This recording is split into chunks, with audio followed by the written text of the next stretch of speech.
নমস্কার, আমি চিরঞ্জিত সিংহ। আমার ইউটিউব চ্যানেল সিএস কেমিস্ট্রিতে আপনাদের সবাইকে স্বাগত জানাচ্ছি।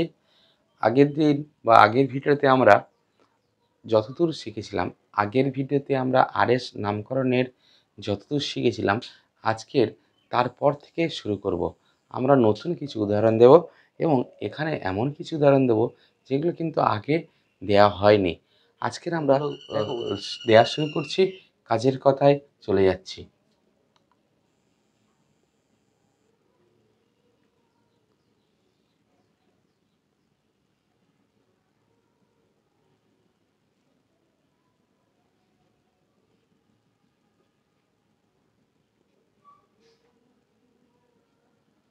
ভালো করে লক্ষ্য করো, এখানে এটা কিন্তু কাইরাল সেন্টার।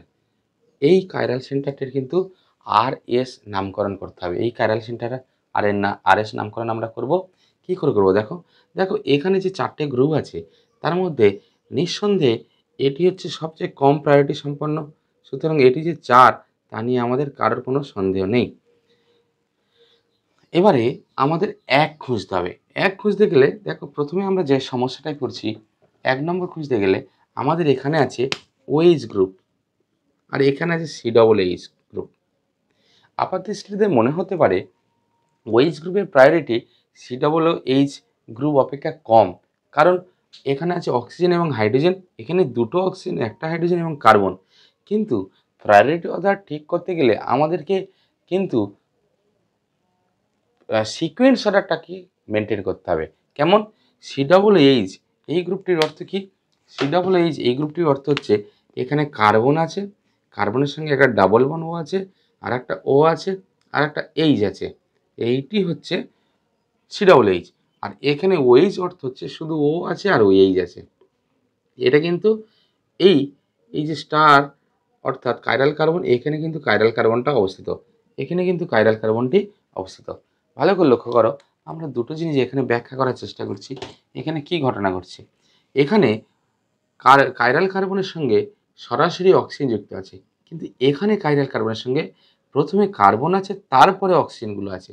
সুতরাং আমরা এখান থেকে নিঃসন্দেহে বলতে পারি যে কাইরাল কার্বনের সঙ্গে অ্যাটাচ হচ্ছে অক্সিজেন, আর এখানে কাইরাল কার্বনের সঙ্গে অ্যাটাচ হচ্ছে কার্বন। সুতরাং অক্সিজেনের প্রায়োরিটি অর্ডার অর্থাৎ অ্যাটমিক ওয়েট যেহেতু কার্বন অপেক্ষা বেশি, ওএইচ হচ্ছে 1 নম্বর আর COOH হচ্ছে 2 নম্বর। তাহলে 1, 2 আমাদের হয়ে গেল, 4 অলরেডি ঠিক হয়ে গেছিলো, বাদ বাকি যেটুকু পড়ে আছে সেটা 3। এবারে তোমরা যদি বলো COOH আর CH3 তো দুটোই তো কার্বন, তাহলে কেন COOH 2 নম্বর আর CH3 3 নম্বর? এর কারণ হচ্ছে কার্বনের পরে এবার অক্সিজেন, কিন্তু এর কার্বনের পরে এবার হাইড্রোজেন। সুতরাং নিশ্চয়ই বুঝতে পারছো এখানে CH3 3 নম্বর হবে, COOH 2 নম্বর হবে। এইবারে আমাদের দেখো 1, 2, 3 কেমন করে ঘুরছে দেখো, 1, 2, 3 কেমন করে ঘুরছে দেখো, 1, 2, 3 ক্লকওয়াইজ। আচ্ছা, আর 4 নম্বর গ্রুপটা কোথায় আছে? দেখো, এটা হরাইজন্টাল লাইনে আছে। হরাইজন্টাল মানে অনুভূমিক, তার মানে এইচ। যদি হরাইজন্টাল লাইনে থাকে এবং ক্লকওয়াইজ ঘোরে, সেই সেন্টারটির নাম কি হয় তোমরা বলো? সেই সেন্টারটির নাম হয় এস। তাহলে এই সেন্টারটার বিন্যাস হবে এস বিন্যাস।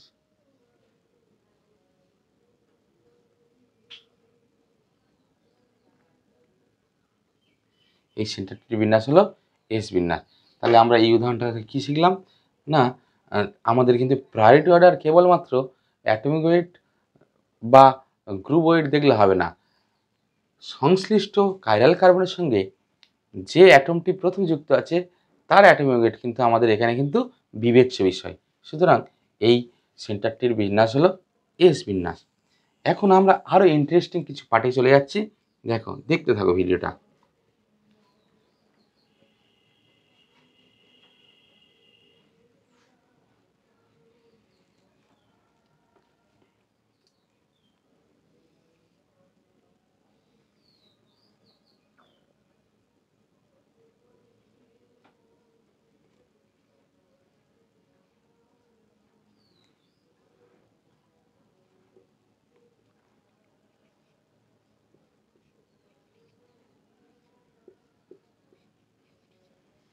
দেখো এখানে কিন্তু আমাদের দুটো কাইরাল কার্বন আছে। দেখো এই একটা কাইরাল কার্বন আর এই একটা কাইরাল কার্বন, দুটো আমাদের কাইরাল কার্বন আছে। কেন? এই কার্বনের চারিদিকে ওএইচ আছে, সি ডবল এইচ আছে, সিএইচ3 আছে, আর এইটা হচ্ছে ওর আরেকটা পার্ট। এই কার্বনের ক্ষেত্রে ওএইচ আছে, সি ডবল এইচ আছে, সিএইচ3 আছে, এটি হচ্ছে আরেকটা পার্ট। আর এই কার্বনের ক্ষেত্রে সি ডবল এইচ আছে, ওএইচ আছে, সিএইচ3 আছে, আর উপরের পার্টটা হচ্ছে আরেকটা পার্ট। এইবারে আমাদের এখানে কাইরাল কার্বনের নামকরণ, আরএস নামকরণ করতে গেলে আমাদের কি লক্ষ্য রাখতে হবে? আগের মতো দেখো আমাদের এই কটা গ্রুপ আছে, একটা দুটো তিনটে, আর এই পাশেরটা হচ্ছে আর একটা চারটে গ্রুপ। এর মধ্যে আমার প্রায়োরিটি অর্ডারে নিঃসন্দেহে ওএইচ 1 নম্বর। কেন 1 নম্বর?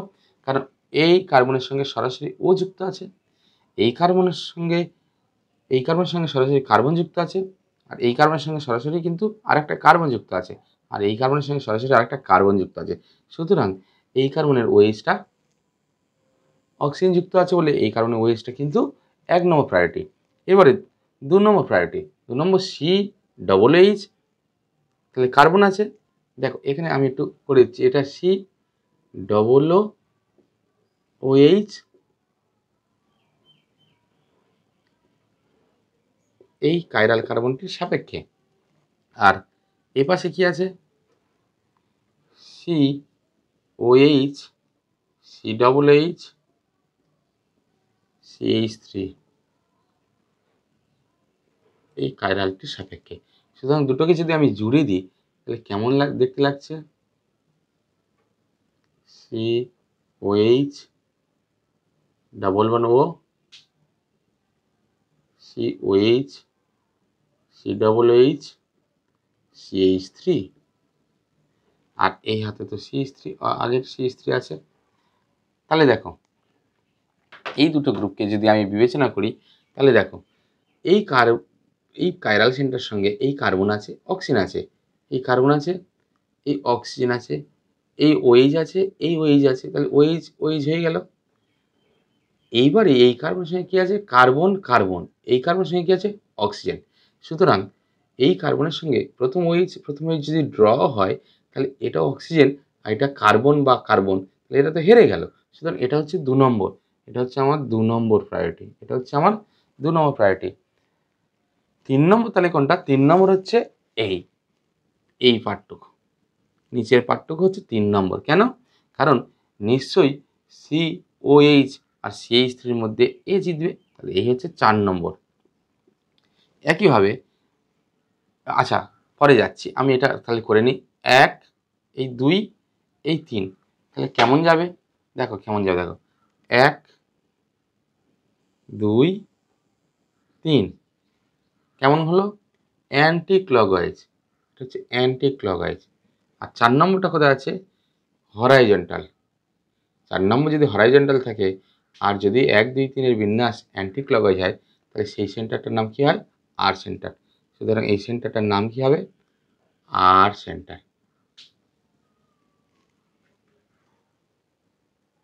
এখন দ্বিতীয় ক্ষেত্রে চলে যাচ্ছি। দ্বিতীয় ক্ষেত্রে দেখো এটা 1 নম্বর, এটা 2 নম্বর, এর ক্ষেত্রে এই উপরের দিকটা কিন্তু 3 নম্বর, উপরের দিকটা কিন্তু 3 নম্বর। বুঝা গেল? 3 নম্বর। এই করে তোমাদের বোঝার সুবিধা হবে। আর এইটা হচ্ছে 4 নম্বর, তাহলে 1, 2, 3 ক্লকওয়াইজ, আর 4 নম্বরটা হচ্ছে হরাইজন্টাল, তাহলে এটা হচ্ছে এস সেন্টার। তাহলে এই সেন্টারটার নাম হবে এস সেন্টার। এই সেন্টারটার নাম হলো এস সেন্টার। তাহলে আমার কি বিন্যাস হলো? আর এবং এস বিন্যাস, আর এবং এস বিন্যাস। দুটি কাইরাল কার্বনের ক্ষেত্রে কিন্তু আমরা এইভাবে কিন্তু বিন্যাস করতে পারবো। আর একটা উদাহরণ দিই তাহলে তোমাদের আরো ক্লিয়ার হয়ে যাবে।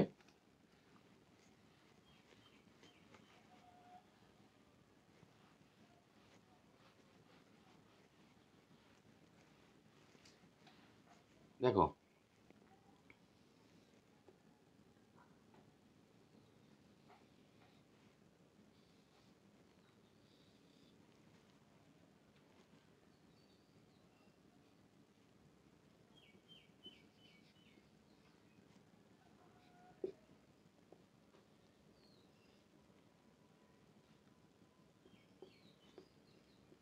দেখো এখানে কীরকম হবে, দেখো এখানে ব্যাপারটা আরও সোজা হয়ে গেল তোমাদের ক্ষেত্রে। দেখো এই কার্বনটা যদি আয়োডিন 1 নম্বর,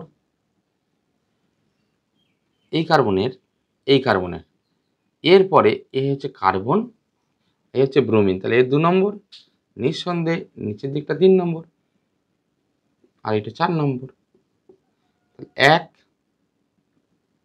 তারপরে 3 আসছে, এই যাবে না, 2 এর দিকে যাবে, 2, 3, তাহলে অ্যান্টি ক্লকওয়াইজ, ঘূর্ণন হচ্ছে অ্যান্টি ক্লকওয়াইজ, আর এটা হচ্ছে ভার্টিক্যালি আছে 4 নম্বর গ্রুপটা, তাহলে এই সেন্টারটার নাম হবে এ সেন্টার, এই সেন্টারটির নাম হবে এ সেন্টার।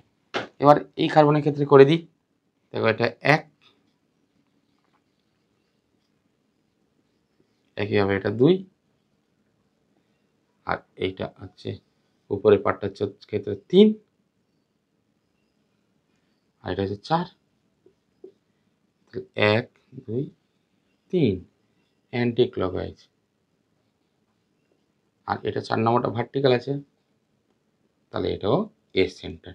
সুতরাং এইটাও কিন্তু পেলাম আমরা এস সেন্টার।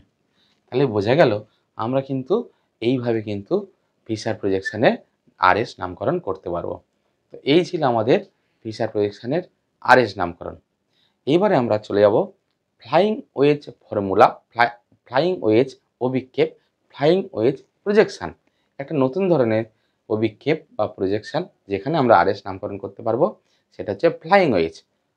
তাহলে যা যাক, আমি এখন বোর্ডটা মুছে দিই।